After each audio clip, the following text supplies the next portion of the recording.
Again, for those who may have missed it, the new ESPN Plus series is called Skin in the Game, hosted by Ibram X. Kendi. Cannot wait for this. Right? Because what he's going to do every episode is discuss the challenges of racism in the sports world. Mm-hmm. And it will reveal how pervasive racism in sports really is.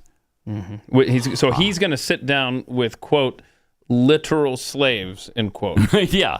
Let's play that again because it was so profound. I want everybody to understand what sports contracts really are. And she's about to explain it. It's almost like the contracts, are the new slave chains, right? Right. So, you have to sign this contract and sign this document and sign this document. It's like you're binded to this. And then if you break that, that's your livelihood, that's your life. So we the new slaves.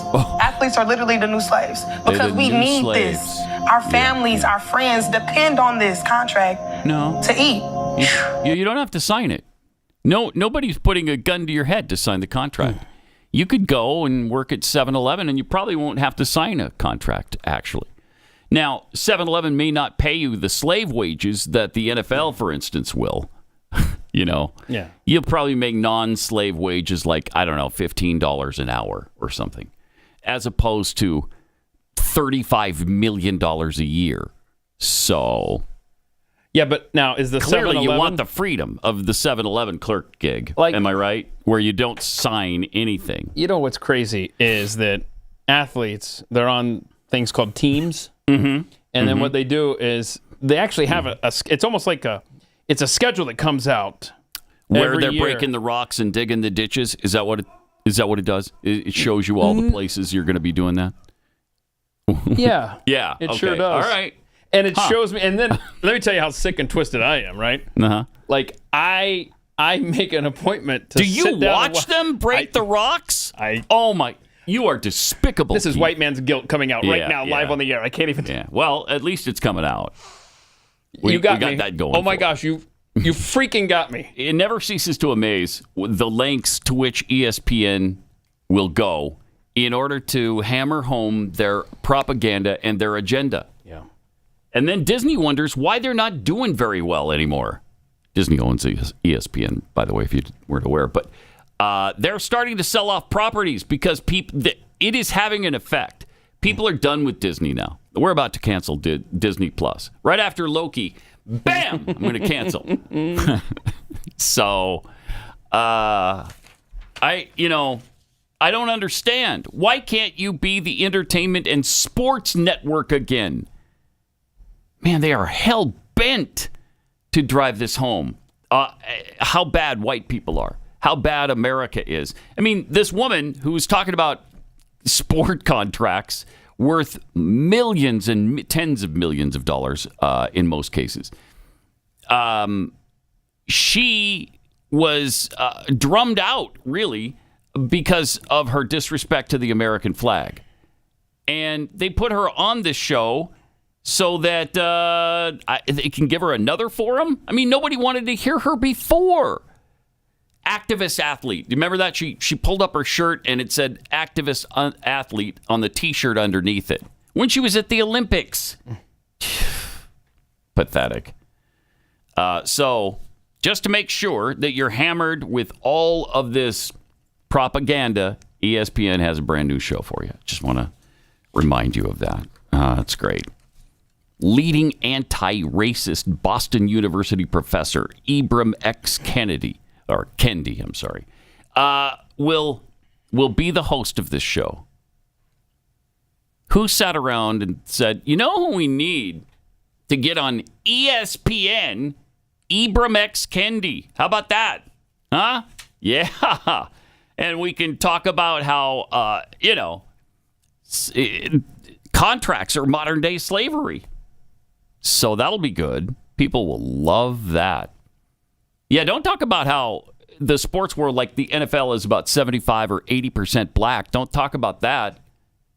Because you would think, all right, you're going to talk about racism in sports? Are you going to talk about how there's a disproportionate number of blacks playing the sports? Because 14% of the population They shouldn't be 80% of the people involved in these sports contracts.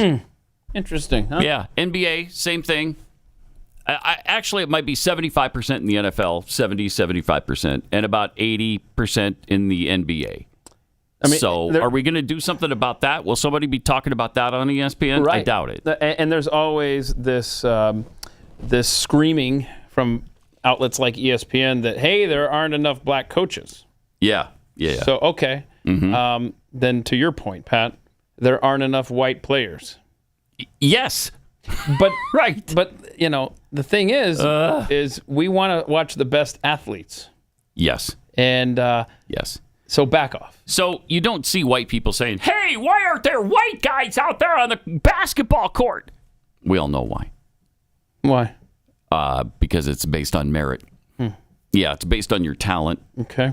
So these other athletes are more talented, so they get the jobs. And they sign the slave contracts.